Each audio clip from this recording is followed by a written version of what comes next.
Our world is lost in unnecessary fear and hurt. Our systems seem scientifically engineered to make you small, powerless, and always waiting for the next great leader who will fix the problems around us.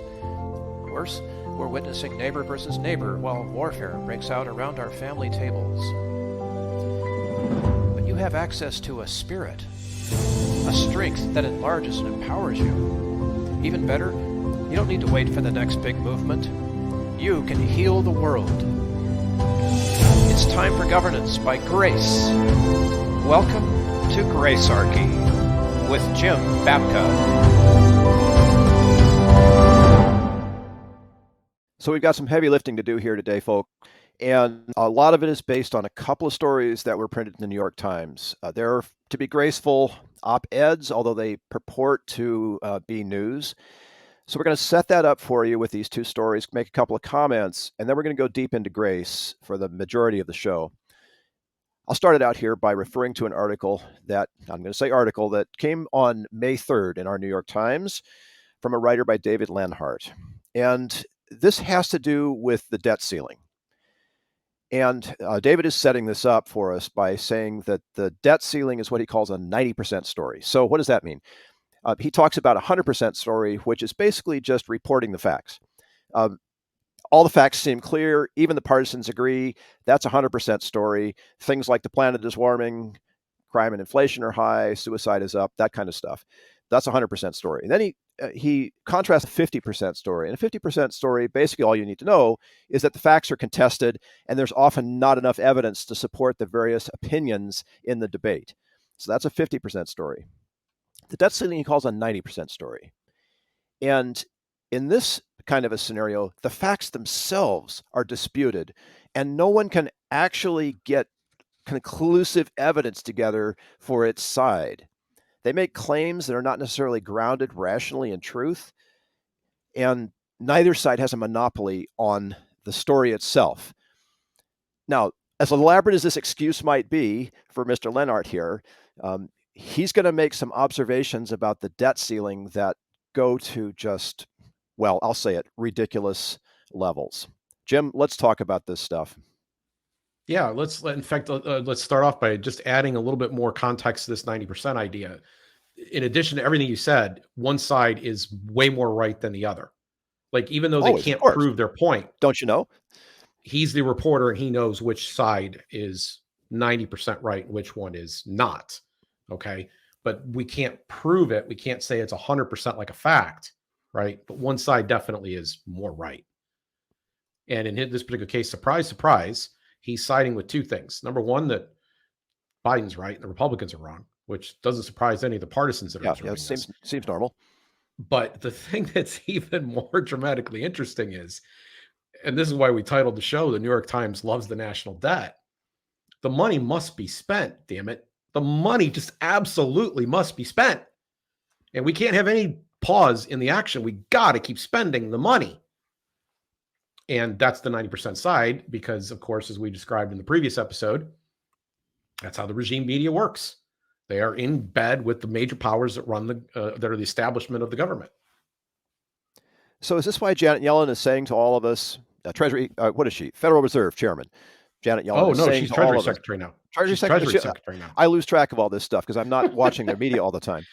Treasury Secretary is saying to all of us, look, if we keep spending like this, we're going to run out of cash money on June 1st. Yes. And this date's really, to me, is a bit interesting because they probably felt they could go to sometime maybe as far out as August, but definitely July. And this number was just revised and adjusted. It was, and that was because the April receipts, the April income tax receipts, which will be important to the story in a moment, in another way, were low. They came in way far below projections. And so they were like, oh crap, we've got to figure out how to do all this stuff and keep stuff going until June 1. We've lost that much revenue. The revenue going down is a sign that the economy has slowed down. This is a canary in the coal mine. And you say, well, why is that going to happen? Well, it happens because we've been, inflation. The Federal Reserve has been countering, they've been countering inflation by raising interest rates. They've been purposely attempting to slow the economy down. Now, the game they have to play is they have to slow the economy down without inducing a recession. But this is a harbinger that recession's coming. And so we're all paying the price. This is what people need to be at pains to understand when we go into debt like this. The government's solution is to print money. They print the money, which causes inflation. The inflation is a tax because it drives up the cost of the goods and services that you're buying. And then when it gets a little too hot, they say, wait a minute, we got to put the brakes on the inflation, right? Because everybody's starting to squeal, and they pull back the other direction. And but during the inflation, all these businesses were getting a signal from the market that they should expand their facilities. They were making capital investments. They start venturing out and expanding their operations to meet what appears to be demand. But the demand is artificial because it's been driven by all this money that's been floated out into the economy. And when the contraction of those funds comes, the economy slows down in the middle of their capital projects or right after they've launched their capital projects. And now they go into recession and layoffs inevitably occur. And this is the price that we pay for this fiction that we can have stuff today and we won't have to pay for it tomorrow. And by the way, as Keynes said, we'll all be dead in the long run. So that the significance of this date is tied to the fact that I think there's a canary in the coal mine for recession at the moment. I'm not saying for sure it's going to happen. I cannot predict the future, but it seems pretty clear to me that there is a reason to be concerned. So here we are having the results of the situation we allowed to happen. And at the same time, starting to point fingers. So our friend at the New York Times likes to say the Democrats have never been in this situation before, but the Republicans have been in it often. And the Republicans are the bad guys. I don't think that's true. Yeah, specifically, they think that they've been the bad guys by virtue of the fact that they're using the debt ceiling law as a method to renegotiate the budget and engaging in brinksmanship. And they're saying the Democrats have not done that. What the Democrats have done instead is they have used the debt limit, the debt ceiling concept to renegotiate social programs or other things. And when Biden was in the Senate, he did it. He voted against increasing the debt ceiling for negotiating purposes several times. And when Obama and Biden were in the Senate together, one time they did do it together in 2006 as U.S. senators. They voted against increasing the debt ceiling because they want to negotiate things. But the Republicans are so much worse, you understand, because they don't want to spend the money. Like they want to take some things out of the budget. And that's wrong. Like when Democrats do it, they're not playing brinksmanship. They're just raising some interesting questions. Republicans, on the other hand, are willing to go past the line by a day, a 2 a week, 10 days, maybe even, of not paying the bills. And we're risking cataclysm. Cataclysm is going to occur. It's going to be the apocalypse. It's going to be the end of the world. Can I tell you something interesting? The Republicans' demands are way too tepid to qualify for the apocalypse. We have a $33 trillion, you can't even conceive of the number, a $33 trillion national debt and growing by more than $1 trillion a year, every single year, okay? And growing faster and faster. We are spending at deficit levels every single year. We've been doing it the entire century. And we were doing it for most of for the half century before that, most of it. There were a couple of moments of balanced budget, but for the most part, no. So we've accumulated this very large debt that we're never going to pay off. We're never going to come close to reducing. It's going to consume a large portion of our federal budget. We're just growing, and we can't have this conversation. This conversation just can't be had. And these are the Republicans who are asking for reason that the New Times likes to call far right. Yeah, right? And so let me tell you how small their proposal is. Their proposal would take us back to, this is the distant past, you're going to have a hard time remembering this, but it would take us back to a budget slightly bigger than the one we had in 2019. Now, do you remember the squalor that we lived in 2019? Do you remember the fact that we couldn't find any government anywhere? The government was so small and absent and unable to help with anything. It was so tiny. It was a babe. There was no government at all almost, right? I should probably laugh out loud here just so that our left-leaning audience might understand that Jim is actually making a joke right now. Yeah, it's absurd. It's completely absurd. So they are asking for just a handful of things. Like one thing, let me give you an example. What are the really big items, right? You ready for this one? There was a whole bunch of money passed out to businesses during the pandemic to keep them open and to keep them going. And not all of it's been spent. And so they want to do something that's called a clawback, which is rather than leave that money set out available to still be spent for the purposes it was originally designated, they would like to stop and bring that money back into the fund so that they can use it for other purposes. In this case, not to use it so that they wouldn't borrow quite as much. And we're only talking about $60 billion. Radical. Right? Yeah. Oh, that's incredibly radical. It'll end things as we know them. Do you remember that the IRS, the Biden administration wanted to increase the amount of audits they are doing on all of us? Now, they said it was going to be for the rich, but come on, $80 billion on new audits wasn't going to be directed at the rich. It's going to be directed at you. And the Republicans are saying, we don't need to spend that additional $80 billion on the IRS. I mean, these proposals are so modest. They're so small that to pretend that this is going to be cataclysm, that, he shouldn't even negotiate with the Republicans. Joe Biden shouldn't. It's just absurd. It's just absolutely absurd when we have a $33 trillion debt coming down the pike. And before we're done today, I'm going to tell you how it's going to hit, who it's going to hit, and I'm going to make you sick when I do. So our other friends at the New York Times have 4 scenarios for how this thing is supposed to end. Oh, let's hear these 4 scenarios, please. And it's like there's only 4 of them, right? So I read there's only 4. Let's go ahead. Only 4. So yes.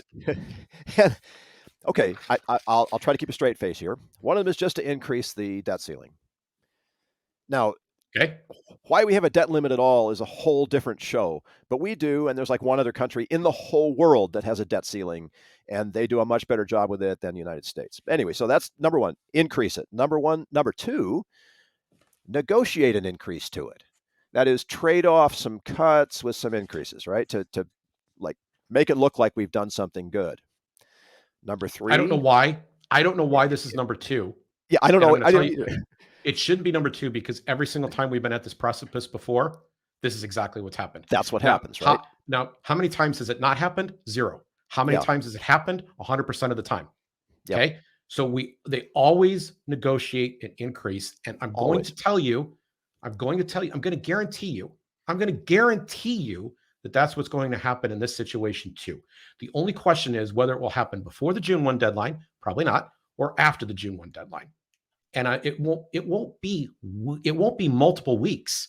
This will happen fairly quick. I'm sorry, I got in the way of you. There were 4. We just went through 2. Well, we went through the point that we stopped on. Number 2 is the point that matters. The others are sort of superfluous because, as crazy as it sounds, the administration is floating a proposal that they could just by executive fiat remove the debt limit. Just remove it. Yes. Like stroke of the pen. Did you read one of the ways they could do this? This is based on some weird clause in the 14th Amendment of all things. Yes. It's even crazier than the $1 trillion coin. The $1 trillion coin. I love the platinum $1 trillion minting the coin. I just like, where do people come up with this stuff? So they could do that, or they could rely on the 14th Amendment. And real quickly, the 14th Amendment was dealing with the fact that they wanted to make sure that once the South came back in, that they wouldn't start using federal dollars to pay off Confederate war debt, and they wouldn't stop or block or prevent paying off Union war debt. So that was the whole purpose of it. But this, you give them an inch of power, they're going to take a mile. They're sitting here talking with a straight face about going back and using that clause as if, Republicans questioning the debt are Confederates fighting against the nation. Okay, go on. Number 4. Smart people are using your money right now to study this, people. So, yes.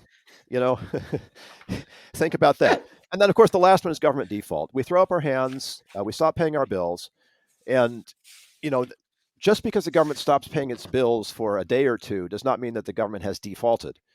People who are invested in the United States of America are watching this carefully, are not going to go bankrupt because the government stops paying its bills for 2 or 3 days. They would if the government were unable to pay its bills at all, and we've seen what that looks like in certain parts of the world that remain unnamed right now. But that's option number 4. And, Jim, there's a better option, right? Not 1, not 2, maybe 2. Not 3, Yeah. not 4? There's something missing from the list. So let's go back to the beginning of the podcast for a second, just to set this up. We had this 150-90 rule. And the 90 rule was that one side is 90% right. Now, there's 4 proposals here, and one's missing. I'm going to do some math with you. That would mean 20% of the possible scenarios are missing. There's one more scenario that's missing from the list. So they're only at least 80% right at this juncture, not 90. Okay. We've already subtracted 10%. Yeah. But the other thing that they're saying to you is that cataclysm is one of them. They give you an item that is cataclysm, and I'm going to demonstrate that that's not true right now. I'm going to put that completely to bed with option number 5. You ready? Go. A balanced budget means that you have money coming in and you spend no more than the amount of money that you have coming in. So every day, every week, every month, as we just covered at the beginning of the show, there are receipts that are coming into the government. They have income coming. And what the Treasury Secretary would have to do and will do, even in the days where there's not an agreement and the debt ceiling cannot be missed, is they will find ways to pay things. She will make sure, for example, her salary is paid. They will find ways to pay the necessary bills of the government, but they won't be able to exceed the amount of income that's coming in. And that is definitionally what we call a balanced budget. It's a balanced budget. It's a balanced budget. And that should have been option 5 in the list. They left that out. And instead they put a cataclysm that's never going to happen in the list.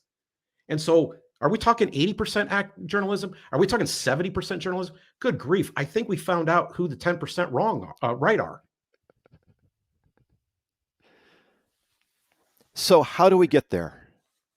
I mean, this is my big question right now. Everybody knows, canary in the coal mine is dead. What do we do? Well, first off, I would like to see people not be so anxious and excited about this and upset. And I would like to, secondly, see the Republicans actually ask for a lot more than they're asking, because we're whistling past the graveyard too, if we want to borrow another phrase. This is going to cause real problems. As we're going to discuss here in just a moment. So I would like to see them, do something more. I would like to see people not so, as we discussed in the previous episode, driven by media agenda setting, which in this particular case is going to be fear mongering. This New York Times coverage is one-sided in fear mongering. They're not 90% one camp. They're 100% one camp, and it's spend the money. Spend the money. That's all they want to see happen. I believe in the debt ceiling concept. I'm going to say this right up front. I believe in it because there's a difference between the way that we budget money and spend it in the federal expenditure process and this debt ceiling moment, and that is perspective. So people should understand what the true purpose of a politician is, what it is that they really, really, really do. These are people who are participating in an advanced auction of stolen goods. They're going to make sure that they pass out to their favored interests and friends money that is collected from the National Treasury, and they're going to do that on the basis that they won an election by 1 vote or more. And that gives them 100% power and control to make these decisions. And they're going to spend money in ways that are going to violate your values, your conscience, your priorities, your happiness. They're going to violate the principle of human respect to do this, which says that anytime you take from someone something that belongs to them, or you harm them in some way to get to a social goal, their happiness, and social harmony and prosperity overall are going to go down. It's just, it's like gravity that's going to happen. Yeah, they're going to engage in this activity. This is what politicians do. They play a role where they help move money from one place to another, from you to a set of special interests. That is 95% of the politicians. That is their number one job, is to do that, because that is how they get elected. That's how they get the resources to get elected. That's how they get the proper media coverage and the lack of criticism for being too far outside the mainstream. And the New York Times is the regime. As part of the regime, they want the money spent on all these different things. So during the budget process, during the entire budget process, Congressman Bill, what you're going to do is you're going to do everything you can to deliver the bacon, to deliver the goods. You're going to make sure that you do that job. 100% of the time, your mind is focused on spending. That's what the budget's about, is spending. How do we spend? And how do I get my priorities into the final budget? How do I make sure that my friends and interests and the things I'm working on who are supporting me are taken care of? I need to get those in the budget. But at the debt ceiling moment, the Republicans have created a new opportunity for us to change perspective and say, you know what? We're looking at the whole picture right now, and we think we've decided that we spent too much. So maybe some things need to be taken out.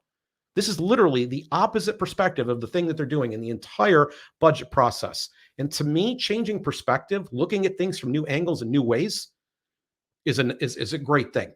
So the debt ceiling and the way it's being used right now, the only problem with the way they're using it right now is they're not asking for enough. We are spending way too much, and that is, by David Leonhardt's definition, 100% fact. The trouble is that all that spending is kicking a mortgage down the road. It's not Yes. cash money that they're spending IOUs. Oh, okay. So, a lot of times when we're doing these shows, you'll say to me, Jim, what's the grace point here? But we're going to introduce a new concept today. How about a grace plea? I want to make a plea based on grace. I want to ask you to think of somebody else for just a moment, particularly if you have a government job, a government pension, you're on Social Security, you're on Medicare, or you're going to be soon. I'm going to ask you for a moment to think about somebody else other than yourself. I'm going to make a grace plea. So, Bill, is a Ponzi scheme immoral in your opinion? Yeah, people are defrauded and hurt. That doesn't work. Okay. Bernie Madoff, right? Yeah. Okay. How does a Ponzi scheme work? Just your own words. What's a quick summary of a Ponzi scheme? You take from everybody that you can to finance stuff that's going to happen that you claim will happen and doesn't, basically, and you pay the people to come on board with what other people have paid you. Yeah. So the people who get in first tend to profit the most. The people who get in the least tend to be the most defrauded, and that it works out its way down a pyramid, like in a continuum fashion. It's a right? pyramid of fraud, right? Okay, pyramid of fraud. That's what a Ponzi scheme is. Love that definition. I'm going to say something's going to hurt really, really bad. It's going to sting like unbelievably. Social Security is a Ponzi scheme. There is no fund or an account in your name, ladies and gentlemen. It just doesn't exist. What happens is, and has been happening for a very long time, and Al Gore made an issue of this in the 2000 campaign, but he's the only major politician that's done so, is that the money was taken and moved, that came from Social Security taxes, what we call payroll taxes, as opposed to income taxes. And about almost 12.5% right now moves from earnings in payroll taxes into the Social Security trust fund, as it's called, but there's no trust and no fund. What they do is there is a fund, but it's not a trust. What they do is they put they collect that money there, but the Congress started raiding that money to pay for education, welfare, defense, paying off debt, all the other regulation, all the other things that they do. They use that money to pay for that stuff. And they stole it from Social Security. Well, they didn't steal it. That's overstatement. What they did is they put an IOU there. Is treasury bills. They handed them treasuries and said, here is a piece of paper saying at a future date when you need it, the federal government will pay you back. So politicians in the 70s and the 80s and the 90s were able to live fat and large, spend our money like crazy. Many of them are dead now because in the long run, we're all dead, right, Kings? And now the bills are due because Social Security does not collect enough to pay its bills. There's more people retiring now, the baby boom generation's in the retirement phase, and the people that come behind them, birth rates went down and other things happened, and now they are running at a deficit. So the Social Security Administration starts sending these IOUs back and requesting that they be paid. And in 2033, listen to me closely. This is the most important thing I'm going to say in the entire podcast. I'm going to lay some big spiritual concepts down. We're going to take some real grace steps here today. But if you hear nothing else that I say in this podcast, please listen to this, okay? The trust fund runs out of IOUs in roughly 2033 at this juncture. That's 10 years from where we're sitting right now. That's just 10 years away. And Social Security benefits by law will have to be cut by 1/5 at that juncture. And something similar is going to happen in Medicare, only sooner. And these are the two largest long-term debt obligations, the two of the three largest programs that we run in the federal government. These are two of the three largest debt drivers in the government.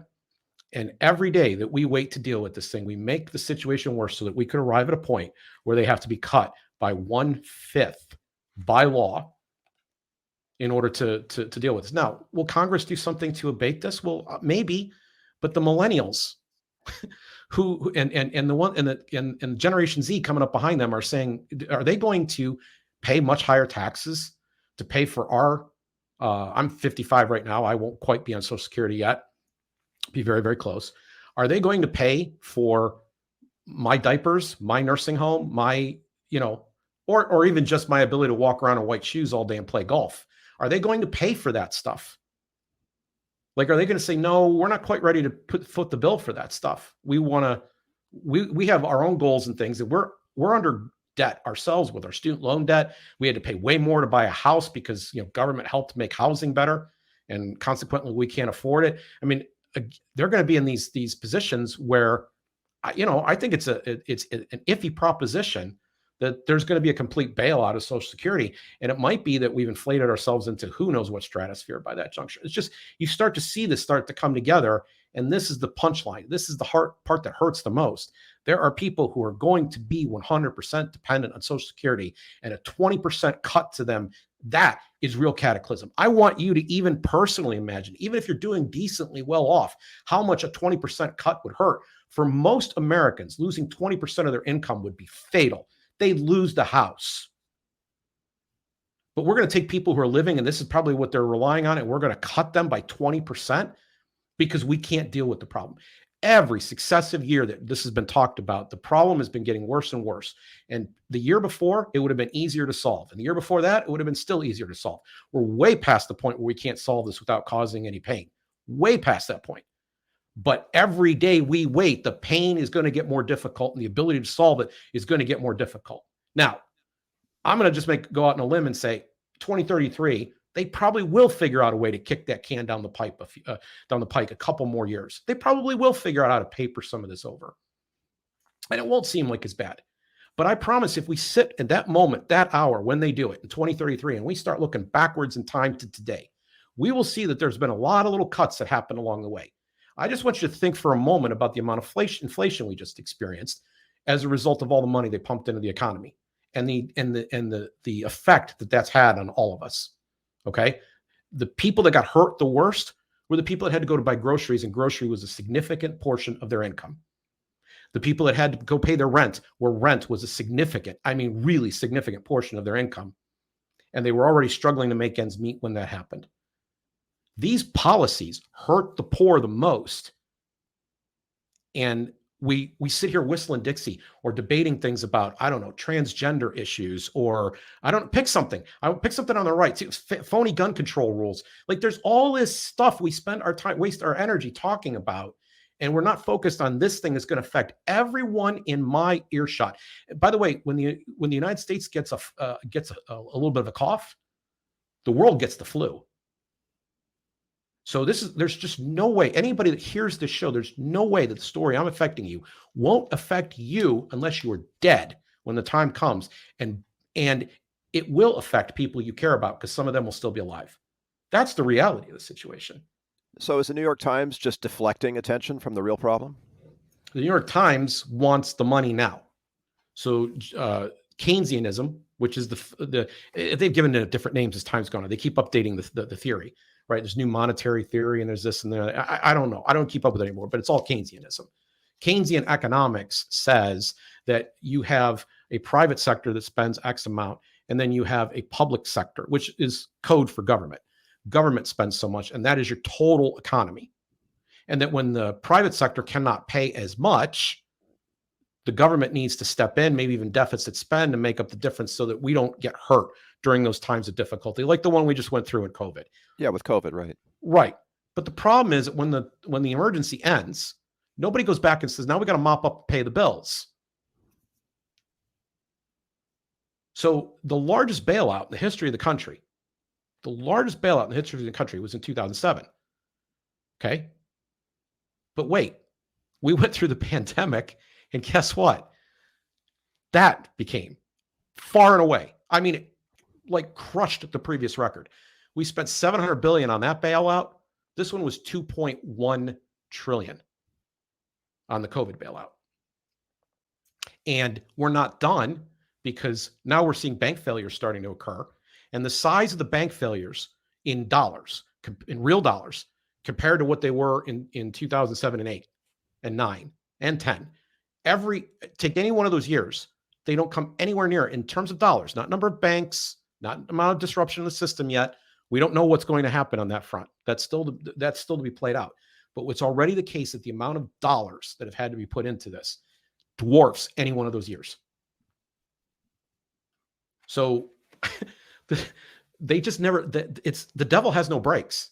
And the New York Times is the devil in this case. And it's not just them. The entire media coverage has been about some cataclysm that just isn't going to happen. And we know it's not going to happen, because we've been through this how many times? And how many times have we come out with a negotiated deal at the very end of it? And that negotiated deal was within days of the deadline?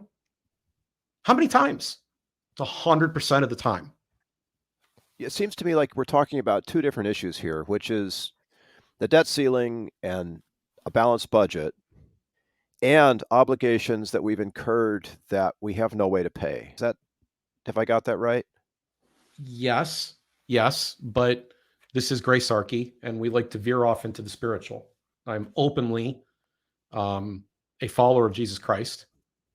And so I go in and I look at the lessons the Bible has to say on this subject. And I hope that didn't just turn everybody off, because everybody's got a Christian friend. And I want to tell you that Christians have been just as much part of the problem as every other group in this country.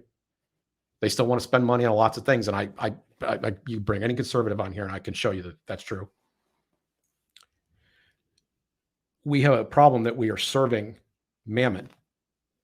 Mammon is a personified, almost as if it's a god or a demon in the New Testament in particular, but it's implied in some Old Testament passages. The same way that wisdom is personified in the Old Testament.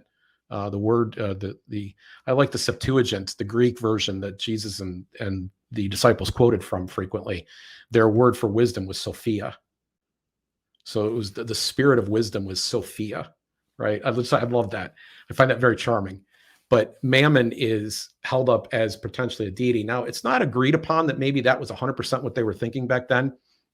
And it might not have been until actually Milton came along, John Milton came along and said, we're going to personify it. There's writers. I mean, you could, there's other writers. There's Augustine, there's Dante and his Divine Comedy, Spencer and the Fairy Queen. All of them kind of talked about this spirit, this attitude that tends to drive people, called mammon.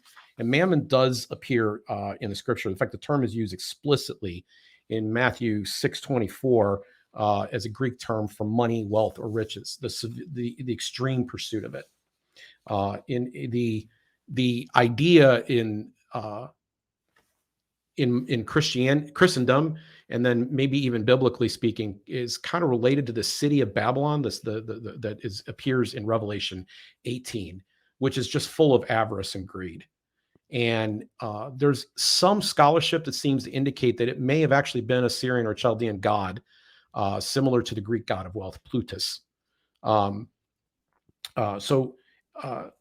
I think, we'll get into some specific references here before we close, but I think that if we start to understand demonic influence or principalities and powers as being motivated by certain spirits or energies, and in this case, it's the love and worship of money in all things, at all times, right down to the point that the coins that they mint say, "In God we trust."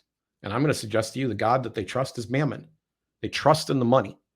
They're always looking for the money. The politicians are moving the money. They're elected by moneyed interests, and the moneyed interests are interested and everybody shows up to the trough.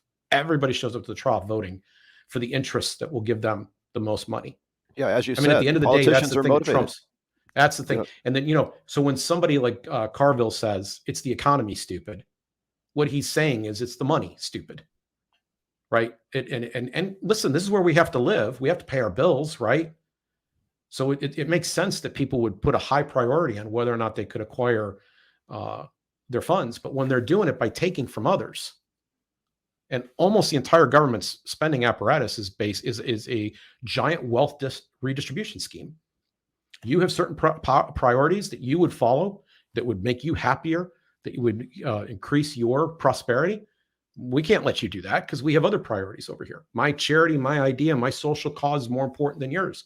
We need regulation to protect, me from you. You're my enemy. And frankly, if I'm taking money from you and it makes you cry, since given that you're my political enemy, more the better. Like, we took your money and we made you cry. Oh, thank God. This is wonderful. Yeah, thank God. Which God? God Mammon. The Mammon, right? Because we want to make sure that our interests are covered here. And so, we don't, if you just so much as whisper, Bill, that Social Security is going to get cut or Medicare is going to get cut. And it could be like a backwards disinformation story, right? Like, oh, so-and-so put up a bill today to do whatever. That's only going to have him as a sponsor or her as a sponsor, and it's never going to go anywhere. That'll be enough to rally a significant portion of American people who, in the older set, who will go, you aren't going to touch my Social Security. I will say to you that when I went and spoke at some Tea Party rallies back in the day, and the thing that turned me off was I started figuring out that there were two other issues that were animating them, and one of them was they didn't want Medicare touched. You better not touch our Medicare. And so, we have to do something to make sure that people who need it are taken care of.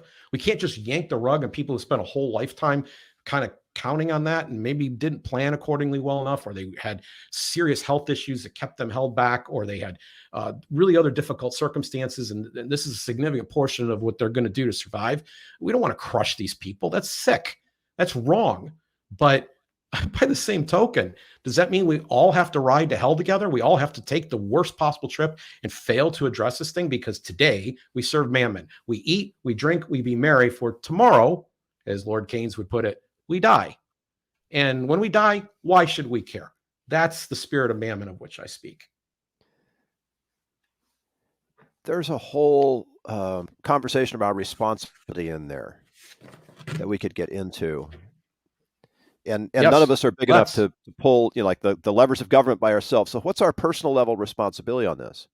Which, by the way, I resonate with what you're saying just way too deeply, because what's that verse from Proverbs about how when you're in debt, you're a slave? Yes. Specifically, the rich rules over the poor and the borrower becomes slave to the lender. And I thought we had abolished slavery in the United States.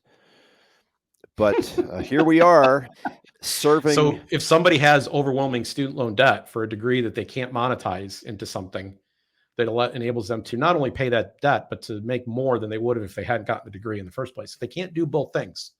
Yeah. If that investment isn't going to fly, then did the politicians really help us make education more accessible?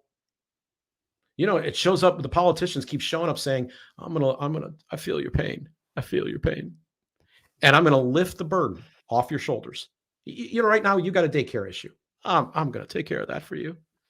Or, you need to make sure that your kids are going to be able to go to college. I'm going to fix that for you. Or you can't afford your health insurance premium. You can't believe how high your premium and your deductibles have gone up. I'm going to fix that. You're going to be able to keep your health care plan, right? And I'm going to fix it. Nothing's going to happen to you, but we're going to make sure everyone has insurance. Watch what wonderful. In fact, it'll be so wonderful that when we do it, your premium will actually go down. Health costs, because we create this pool, the health costs will actually decline. We're still waiting for that. We can go fight a war against a mythical weapon of mass destruction, and we'll not only avoid the mushroom cloud over the city, but they will thank us as liberators, and we will harvest some of that oil, and we'll come out at a profit doing this. It's going to be so easy. This is the kind of stuff they do all the time. They say, they told the previous generation, we spent a lot of time talking about this in a previous episode. They told my generation how easy it would be to buy a house. And you know what? They did make it easy for me. They did. Just like they made it, my grandfather got far more out of Social Security than I ever will, right? He really made out on that deal. I made out on the housing deal. They made housing. We were starting an ownership society. They said, we're going to build an ownership society. So, first house, I'm able to assume a loan, real simple about it. I walk in, it's like easy, right? But now this current generation is looking at staggering housing costs. I get on Zillow. I live in a place where housing costs are relatively low. I am staggered by how much people pay for houses. I'm staggered how much you pay for a house bill. I couldn't afford to live in your city. I could not afford it. Yeah. I live in a nice house. I'm blessed, but I couldn't afford half my house in your city. I just, it is, and this is the direction that and by that's where the jobs are, right? This is the direction that things keep going when politicians show up to help. Well, that's showing up to help. That puts us further and further into slavery. Well, who did they help? They helped the military-industrial complex in Iraq, all the defense contractors, and Afghanistan. By the way, that was a real reason they were upset about the Afghanistan withdrawal. It was a cash cow. It's a cash cow. Yep. Who did they help in the housing crisis? Well, a bunch of mortgage lenders and home builders and everything else. The realtors all were doing great off of that deal. Scot-free right at the end of it. The major investment houses and banks got off scot-free, and we bailed them out. We allowed them their profits, and we picked up the tab for their losses. Gracious people that we are, right? And lost our we were house told we had to, or we right? were going to lose our savings account. Yeah, which happened anyway. I just again and again and again, it's a bad deal. Mammon ends up serving some small set of interests, but they aren't yours. And so I'm not a guy that says that we should close Social Security tomorrow. I'm not that guy. As libertarian as I am, I recognize what cataclysm that would cause in real people's lives. But every passing day, this problem gets harder and harder and harder to solve. So we have to face it.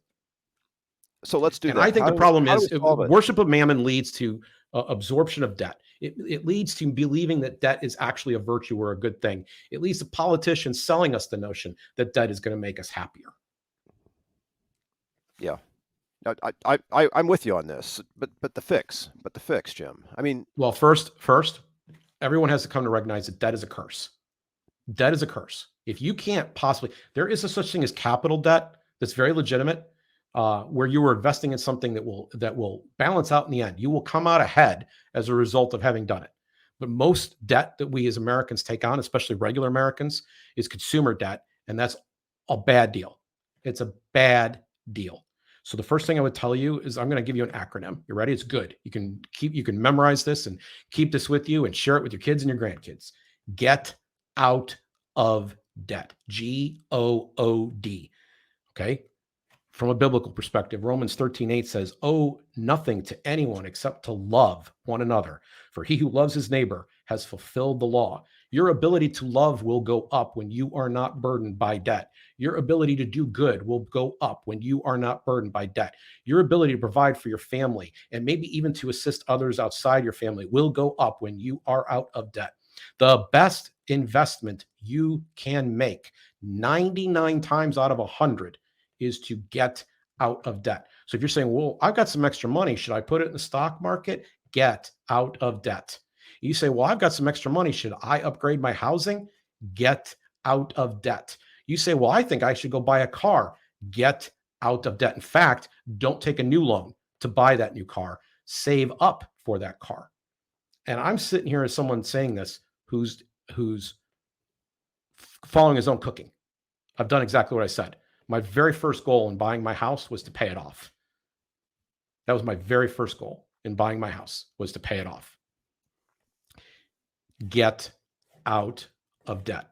Number two, our debt was relieved by the cross. And just real quickly, I want to quote the Bible says that our debt was taken away at the cross, but it goes in Colossians, it goes one step further and suggests that it disarms the principalities and powers. So help me connect the dots on this, because I see the debt of sin as being something different than money debt. Oh no, I do too. But it's just like one verse later, it goes from your debt of sin is relieved, and the very next point is that the cross disarms principalities and powers. Getting out of debt, even spiritual debt, being in that place of believing that we're not that we're not valued and wanted by God, that we're separated from him, getting out of that position, getting out of, because we tend to be our own worst debt holder, right? We are our accuser. Okay. Yeah. I have to hide who I am. I have to pretend I'm something other than I am. I have to appeal to other people. I have to imitate other people. The cross gave us a better model to imitate, and it relieves social pressures. It relieves internal anxieties. And these things are a lot of what drive our compulsions and our spendings. But So your compulsions and spendings are the things that the politicians are preying on. And so are marketers. true. So it's easy to stop spending, or I'm saying, let's be the other way. It's easier to stop spending than it is to pay down debt.